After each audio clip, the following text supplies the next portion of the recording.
Hello student, myself doctor Abhishek. आज हम lecture 3 molecular basis of inheritance का देखेंगे। देखिएगा, पिछले क्लास तक हमने कुछ न्यूमेरिकल की बातें कर चुकी हैं। ये चीज़ें जो आपके नीट में आ सकते हैं और ज़्यादातर एलएन के टेस्ट वगैरह में रहेंगे, आपके टेस्ट सीरीज में रहेंगे। ठीक है क्या? ज़्यादातर ठीक है। यहाँ से क्वेश्चन पूछी जा सकती है, ऐसे नहीं है कि नीट में नहीं पूछी जा सकती है, पूछी जा सकती है क्योंकि अभी तक नहीं पूछा गया है। ठीक है, तो ये चीज़ें हैं। अब आ जाते हैं क्या, कुछ हम आगे के टॉपिक पे। अब एनसीईआरटी ने क्या किया है, कुछ बेस पेयर आपको दी हुई है। एनसीईआरटी ने कुछ बेस पेयर आपको दी हुई है जो आपको याद रखनी है। क्यों? एक बार क्वेश्चन आया था नीट में, तो उन्होंने बेस पेयर नहीं दिया है, वो आपको याद रखने हैं। वो समझ रहे हैं कि आपने याद करके रखा है, इसीलिए वो नहीं देते हैं। क्लियर बात हो गई क्या? तो ये चीज़ें अब देख रहे हैं क्या, कुछ बेस पेयर हमें दिए हैं ऑर्गेनिज्म के। तो क्या दिया है, पहला ऑर्गेनिज्म का 5174 बैक्टीरियोफाज। अब देखिएगा, बैक्टीरियोफाज होते हैं, सुनिए, बैक्टीरियोफाज का मीनिंग क्या आता है? वैसे वायरस जो बैक्टीरिया पे अटैक करते हैं उसको क्या बोलते हैं? बैक्टीरियोफाज। क्लियर बात है? अब देखिएगा, ये क्या है सर, इसकी जेनेटिक मेटेरियल कैसी है? सिंगल स्टैंडर्ड डीएनए है। आपको पता है, जब डीएनए डबल स्टैंडर्ड होती है तो हम क्या बोलते हैं? बेस पेयर बोलते हैं। क्या होते हैं उसमें? बेस पेयर होती है। लेकिन यहाँ सिंगल स्टैंडर्ड है तो सर क्या होगी? न्यूक्लियोटाइड होगी। अब देखिएगा, नाम क्या है? 5174 बैक्टीरियोफाज। लास्ट में कितना आ रहा है? 4। 4 के बाद कितना आएगा? 5। 4 के पहले कितना आएगा? 3। और 5 3 कितना आएगा? 8 और 6। तो ऐसे ही याद रखने की कोशिश करेंगे। क्लियर बात है? दूसरा आता है लैम्डा बैक्टीरियोफाज। क्लियर बात है? ये भी वायरस है, बिल्कुल सर। इसमें जेनेटिक मेटेरियल कैसी होगी? Double standard. सर इसका मतलब इसमें न्यूक्लियोटाइड नहीं होकर बेस पेयर होगा? बिल्कुल सर, इसमें बेस पेयर होगा। और कितना होगा? तो 48,502, ऐसे याद रखने की कोशिश करेंगे। ठीक है। तीसरा आता है इकोलाई, जो बैक्टीरिया है। बिल्कुल सर, इसकी कितनी होती है? 4.6 इंटू 10⁻6 बेस पेयर। क्लियर बात है? अब ह्यूमन में दो होते हैं, हैप्लॉइड होते हैं जिसकी प्लॉइडी एन होती है, और डिप्लॉइड जिसकी प्लॉइडी 2n होती है। अब हैप्लॉइड का याद कर लीजिएगा तो डिप्लॉइड का डबल कर दीजिएगा, और डिप्लॉइड का याद कर लीजिए तो हैप्लॉइड का हाफ कर दीजिए। तो हैप्लॉइड का कितनी होती है? 3.3 इंटू 10⁻9 बेस पेयर। ठीक है। और डिप्लॉयड की कितनी होती है सर? तो 6.6 इंटू 10⁻9 बेस पेयर। क्लियर बात है? तो ये आपको याद रखनी होती है। एक बार नीट में जो क्वेश्चन आया था, मैं बोल रहा था, यही क्वेश्चन था, calculate the length of DNA in a diploid cell of human. Human के डिप्लॉयड सेल में। तो यहाँ पे आप ये मेरे को बताइए, क्या यहाँ पे दिया है क्या उन्होंने? नहीं दिया है ना? बेस पेयर दिया है क्या? नहीं दिया है। तो आपको याद रखना है। आपको पता है कि सर फार्मूला होता है length of DNA is equal to total base pair into 3.4 angstrom. ये फार्मूला होता है। बिल्कुल सर। सर अगर यहाँ पे आप हमको बेस पेयर बता दो और 3.4 एंगस्ट्रॉम से गुना कर देंगे तो आ जाएगा। तो सर बेस पेयर आपने याद करवाया था डिप्लॉयड का, डिप्लॉयड का याद करवाया था क्या? 6.6 इंटू 10⁻9 बेस पेयर। और 34 सर एंगस्ट्रॉम को चेंज करके, क्योंकि क्वेश्चन में सॉरी, क्वेश्चन में उन्होंने आंसर किस में पूछा है? मीटर में। तो सर आप एंगस्ट्रॉम को मीटर में चेंज करना सिखा दो एक बार। तो 1 एंगस्ट्रॉम इज इक्वल टू क्या होता है? 10⁻−10 मीटर होता है। क्लियर बात है? तो एंगस्ट्रॉम को हमने मीटर में चेंज करना सिखा दिया। तो 3.4 इंटू 10⁻−10 मीटर। जब इसको गुना कीजिएगा तो 2.244 मीटर आएगी। अब यहाँ से एक क्वेश्चन एनसीईआरटी क्लास 11 सेल वाले में पूछता है, सेल वाले टॉपिक में पूछता है क्या, कि ये जो 2.244 मीटर की डीएनए है, ये एक सेल में है, सॉरी, एक सेल में है, लेकिन एक सेल के एक क्रोमोजोम में है कि कितनी सारी क्रोमोजोम में है? ये जो 2 पॉइंट, फिर से देखिएगा। अब एनसीईआरटी क्या क्वेश्चन पूछी है?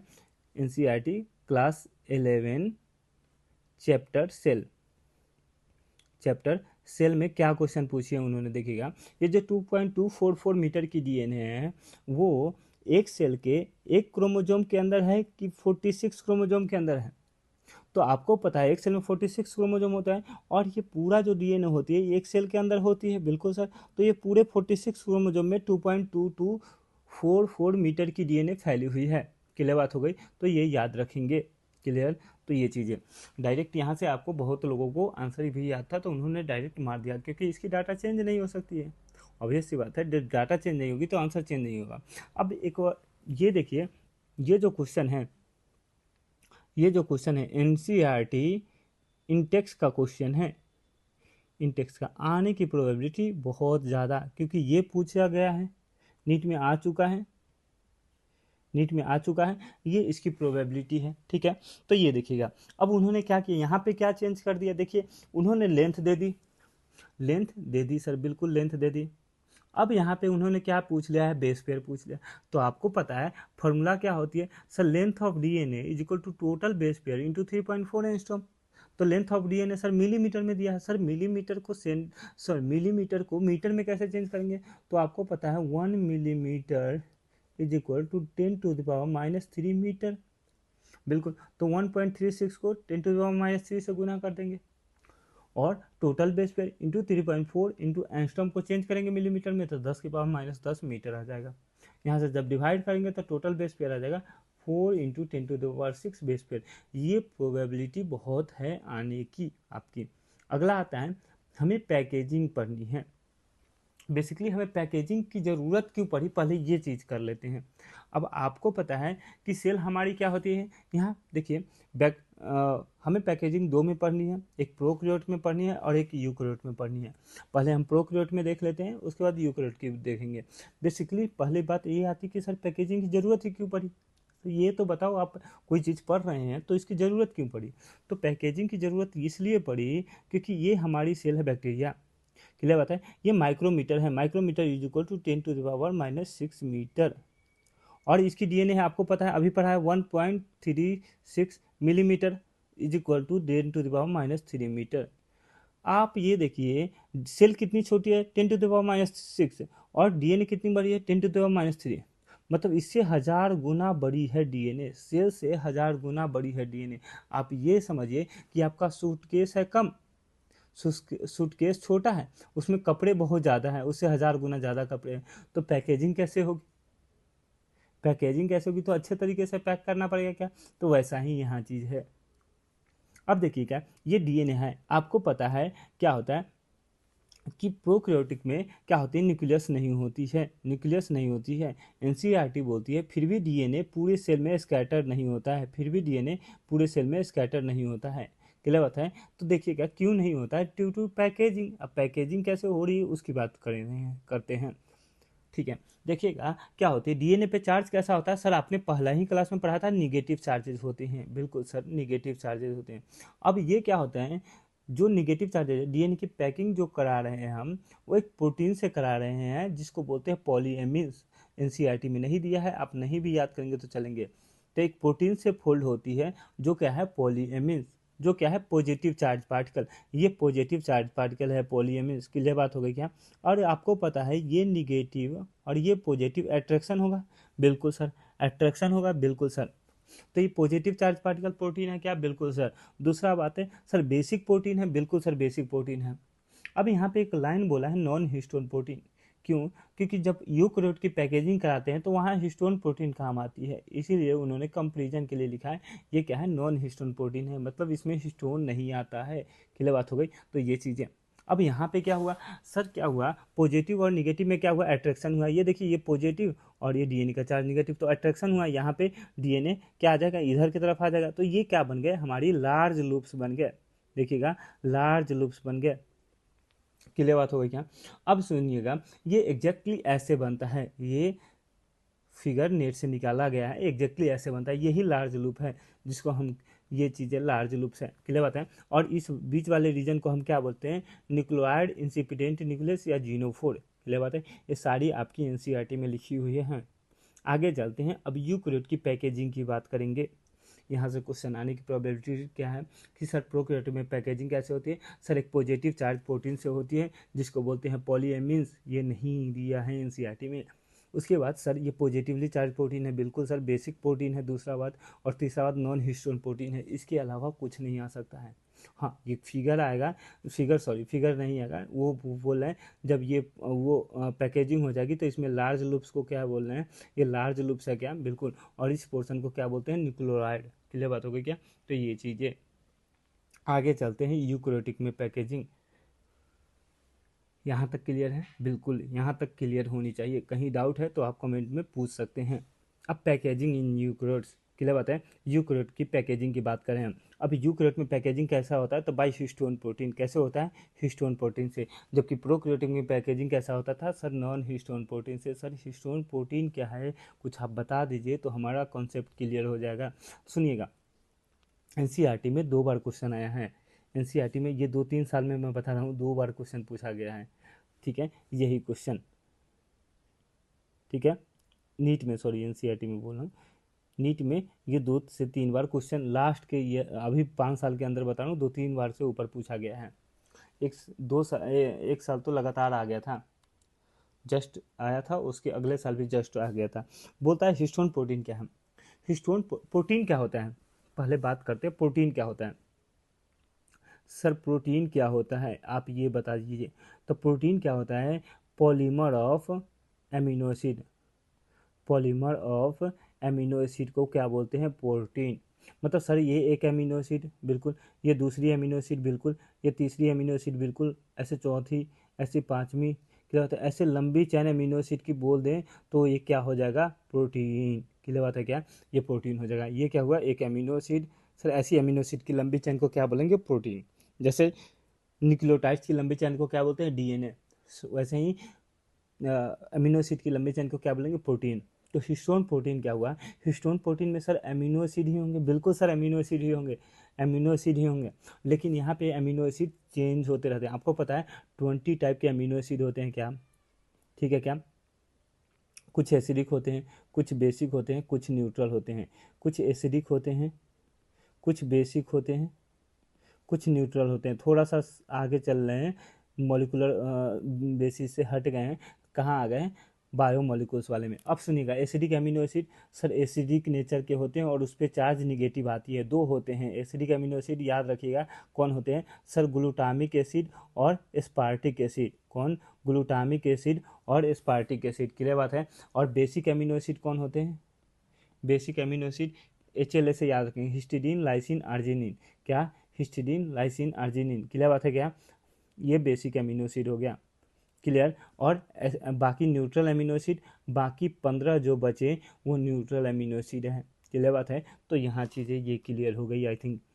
अब देखिएगा हिस्टोन प्रोटीन में क्या होता है, लाइसिन और आर्जिनिन की संख्या ज़्यादा होती है। अभी ऐसी बात है सर, लाइसिन आर्जिनिन क्या है sir, basic amino acid HLA, basic amino, histidine lysine arginine. तो लार्जिनिन आर्जिनिन, लाइसिन और आर्जिनिन क्या है, बेसिक अमीनो एसिड, इस पर पॉजिटिव चार्ज आती है, ठीक है। ट्रिप्टोफेनन सर ना ही एसिडिक है ना ही बेसिक है, तो 0 charge. Lysine sir positive charge. Glutamic acid sir negative charge. Alanine sir 0 charge क्योंकि न्यूट्रल में आ रहा है। Arginine positive charge. तो ओवरऑल चार्जेज क्या हैं, ये हिस्टोन प्रोटीन पे पॉजिटिव चार्ज है क्या, बिल्कुल सर, ओवरऑल चार्जेज पॉजिटिव है। गिन लो ना, 4, एक 5, एक 6, 6 - 1, ओवरऑल 5 पॉजिटिव चार्जेज हैं, ठीक है। तो ये चीज़ होते हैं, आपको ये ध्यान रखना है हिस्टोन प्रोटीन में एमिनो एसिड, कौन से अमीनो एसिड ज़्यादा मात्रा में पाई जाती है, तो सर लाइसिन और आर्जिनिन अमीनो एसिड की मात्रा ज़्यादा होती है। क्लियर बात है क्या, ये मैं नहीं कह रहा हूँ कि ये एग्जैक्ट हिस्टोन प्रोटीन की क्या है, हिस्टोन प्रोटीन है, लेकिन हिस्टोन प्रोटीन में लाइसिन आर्जिनिन ज़्यादा होती है, बस आपके काम की इतना ही है, इससे ज़्यादा नहीं है। क्लियर बात है क्या। तो ये अब कराएं both the amino acid residues, मतलब both the amino acid unit, residue मतलब units carry positive charge particle. देखिए लाइसिन और आर्जिनिन पे क्या आते हैं, पॉजिटिव चार्ज पार्टिकल आते हैं। क्लियर बात है। तो इसीलिए हिस्टोन का क्या हुआ, पॉजिटिव चार्ज हुआ। क्लियर बात है क्या। तो ये अब जो हिस्टोन होता है सुनिएगा, पैकेजिंग जो होती है कैसे होती है, हिस्टोन ऑक्टामर के थ्रू होती है। क्लियर बात है। ये हिस्टोन ऑक्टामर है, कोड ऑफ हिस्टोन मॉलिक्यूल्स, जिसको हम हिस्टोन ऑक्टामर बोल रहे हैं। क्लियर बात है क्या, ये हमारी हिस्टोन है। क्लियर बात है, ये हिस्टोन प्रोटीन है, हिस्टोन ऑक्टामर है। क्लियर बात है। हिस्टोन ऑक्टामर में एक बार नीट में क्वेश्चन पूछा गया है बहुत पुराना, कि कौन कौन से हिस्टोन प्रोटीन होता है। तो देखिएगा 2 H2A के मॉलिक्यूल्स, 2 H2B के मॉलिक्यूल्स, 2 H3 के मॉलिक्यूल्स, 2 H4 के मॉलिक्यूल्स। तो टोटल कितने हिस्टोन के मॉलिक्यूल्स हो गए, 8। इसीलिए क्या बोलते हैं, octamer, histone octamer, octamer, histone octamer बोलते हैं। हिस्टोन के 8 मॉलिक्यूल है क्या, बिल्कुल सर, हिस्टोन के 8 मॉलिक्यूल है, इसीलिए हम क्या बोले, हिस्टोन ऑक्टामर। इतनी बातें क्लियर हो गई, बिल्कुल सर, ये चीज़ें क्लियर हो गई। ये हिस्टोन ऑक्टामर। अब हिस्टोन ऑक्टामर के चारों तरफ क्या होती है सर, डीएनए बाइंड करती है। देखिएगा कैसे बाइंड कर रही है डीएनए, ये एक पूरी राउंड आई, एक पूरी राउंड ली। क्लियर बताए, एक राउंड पूरा, उसके बाद आधा पूरा राउंड ली, यहाँ से यहाँ तक आधा आ गया क्या, और उसके आधा का आधा, और ये बाहर निकल जाती है। क्लियर बात है। तो पूरा राउंड कितना हुआ, पूरा कितना हुआ,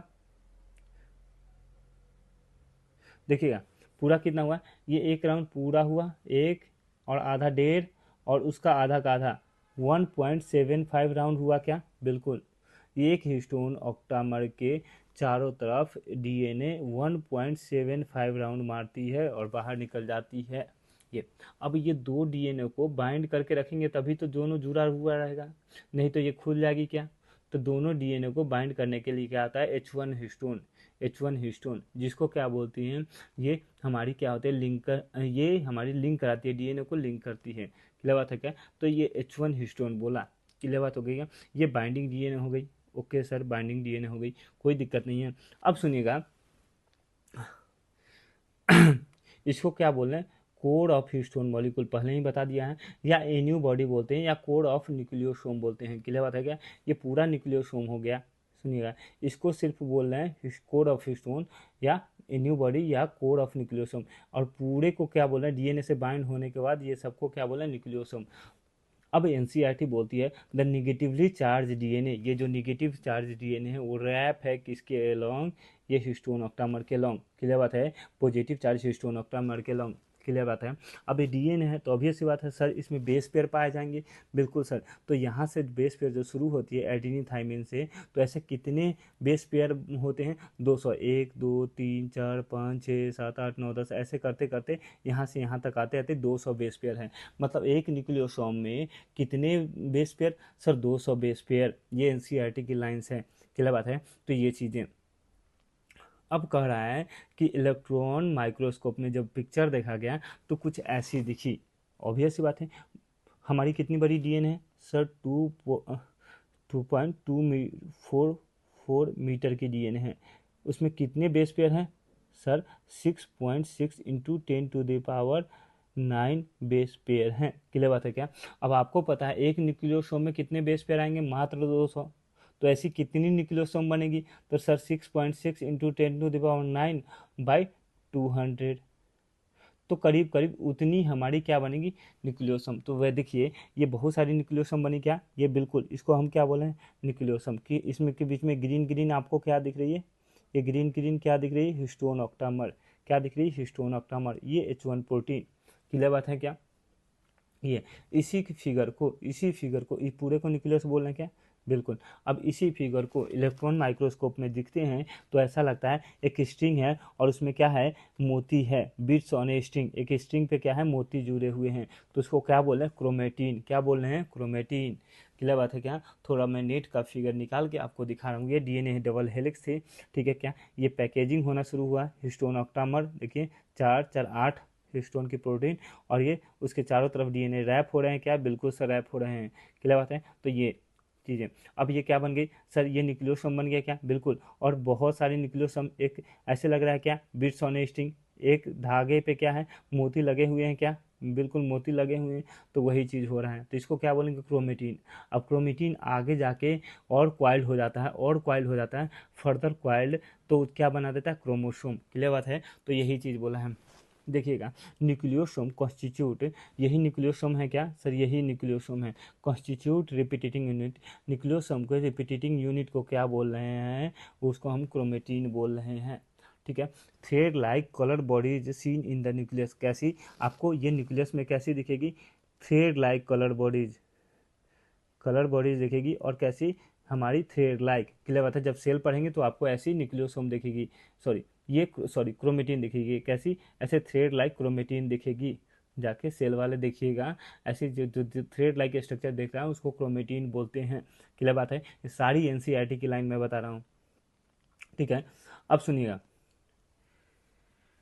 ये पैकेजिंग हो गई क्या, बिल्कुल सर, ये क्रोमेटिन से फर्दर पैकेजिंग होती है। क्लियर बात है, तो हमारी वही कह रहा है, further coiled and condense at metaphase stage of cell division, तो क्या बनती है, chromosome. Chromatin fibres further coil होके क्या बनाती है, कहाँ पे क्वाइल होती है, मेटाफेज स्टेज पे, मेटाफेज स्टेज पे क्वाइल होके क्या बनाती है, क्रोमोजोम। क्लियर बात है क्या।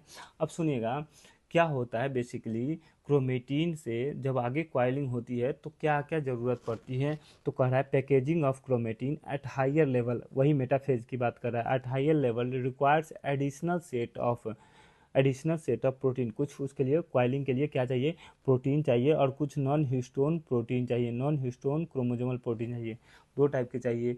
एक क्या क्रोमेटिन, ये क्या चाहिए सर, प्रोटीन चाहिए, और दूसरे क्या नॉन हिस्टोन क्रोमोजोमल प्रोटीन, मतलब हिस्टोन वाली नहीं, कुछ हिस्टोन के अलावा भी कुछ प्रोटीन चाहिए, नॉन हिस्टोन क्रोमोजोमल प्रोटीन चाहिए होती है। क्लियर बात है क्या। तो ये चीज़ें हम क्या बनाती थी, क्रोमोजोम। अब क्रोमोजोम पे दो टाइप के रीजन्स होते हैं, वही करा है। In a typical nucleosome some regions of chromatin are loosely pack, कहीं पे क्रोमेटिन लूज पैक होता है तो उसको क्या बोलते हैं, यहाँ पे देखिए जैसे लूज पैकिंग दिख रही है क्या आपको, इसीलिए लाइट कलर दिख रहा है, जहाँ पे पैकिंग खूब दिख रही है क्या तो डार्क कलर दिख रहा है। तो इन ए टिपिकल न्यूक्लियस, एक टिपिकल न्यूक्लियस में कुछ region of chromatin loose packed होते हैं, तो उसको क्या बोलते हैं, यू क्रोमेटिन। जैसे ऊपर देखिए लूज पैकिंग है क्या क्रोमेटिन, बिल्कुल सर ये लूज पैकिंग है। दूर दूर है क्या, बिल्कुल सर दूर दूर है, तो उसको क्या बोलेंगे, यू क्रोमेटिन। जबकि कहीं पे डेंसली पैक्ड है क्या, बिल्कुल सर, तो उसको क्या बोलेंगे, हेट्रोक्रोमेटिन। क्लियर बात हो गई क्या। तो हेट्रोक्रोमेटिन कैसी है, डेंसली पैक्ड है क्या, और कैसी दिख रही है आपको, डार्क कलर की दिख रही है क्या, बिल्कुल सर डार्क कलर की। जबकि यू क्रोमेटिन कैसी है, लूजली पैक्ड है क्या, लाइट कलर की दिख रही है क्या। अब सुनिएगा, डीएनए से आगे का थोड़ा बात बता रहा हूँ, डीएनए से आरएनए को बनने को क्या बोलते हैं, आरएनए के बनने को ट्रांसक्रिप्शन बोलते हैं। क्या बोलते हैं, डीएनए से आरएनए बनने को क्या बोलते हैं, डीएनए से आरएनए बनने को क्या बोलते हैं, ट्रांसक्रिप्शन, ट्रांसक्रिप्शन, ठीक है क्या। तो ये चीज़ें, अगला सुनिएगा, अब क्या होता है, ट्रांसक्रिप्शन कौन कराता है, तो एक एंजाइम कराती है जिसका नाम है आरएनए पॉलीमरेज। क्लियर बात है, क्या कराती है, एंजाइम आरएनए पॉलीमरेज। क्लियर बात हो गई। तो ये आरएनए पॉलीमरेज अगर यहाँ बैठ गई, डीएनए पे जाके बैठ गई, तो ये क्या कराएगी, ट्रांसक्रिप्शन कराएगी, मतलब डीएनए से आरएनए बनाएगी। बिल्कुल सर, डीएनए से आरएनए बनाएगी। अगर आरएनए पॉलीमरेज वहाँ जाके नहीं बैठी तो क्या करेगी, डीएनए से आरएनए नहीं बनाएगी। क्लियर बात हो गई क्या सर, डीएनए से आरएनए नहीं बनाएगी। क्लियर बात है। तो यहाँ पे बैठने की जगह है क्या, देखिए बिल्कुल सर है, तो यहाँ पे बैठ जाएगी तो यहाँ पे आरएनए बनाएगी। जबकि यहाँ पे नहीं बैठने की जगह है क्या, देखिए कहीं जाके बैठ सकती है क्या आरएनए पॉलीमरेज, नहीं, तो यहाँ पे आरएनए नहीं बनाएगी। जहाँ बैठ सकती है वो आरएनए बनाएगी। तो ये ट्रांसक्रिप्शनली क्या है, यूक्रोमेटिन ट्रांसक्रिप्शनली क्या है, एक्टिव है, मतलब सर ट्रांसक्रिप्शन मतलब क्या सर, डीएनए से आरएनए बनेगा। जबकि हेट्रोक्रोमेटिन ट्रांसक्रिप्शनली क्या है, इनएक्टिव है। क्लियर बात हो गई क्या। तो ये चीज़ें, अब सुनिएगा, अभी इसको याद कैसे रखेंगे, नीट में बहुत बार क्वेश्चन आया है, कैसे याद रखेंगे, HDI, हेट्रोक्रोमेटिन कैसी होती है, डेंसली पैक्ड होती है क्या, और इनएक्टिव होती है क्या, बात खत्म। ये ट्रिक है, हमेशा याद रहनी चाहिए। हेट्रोक्रोमेटिन कैसी होती है, डेंसली पैक्ड और इनएक्टिव। तो euchromatin loosely packed, sir loosely packed होगी तो लाइट स्टेन लाइट दिखेगी, बिल्कुल, और कैसी होगी, एक्टिव होगी। क्लियर बात हो गई क्या। तो ये चीज़ें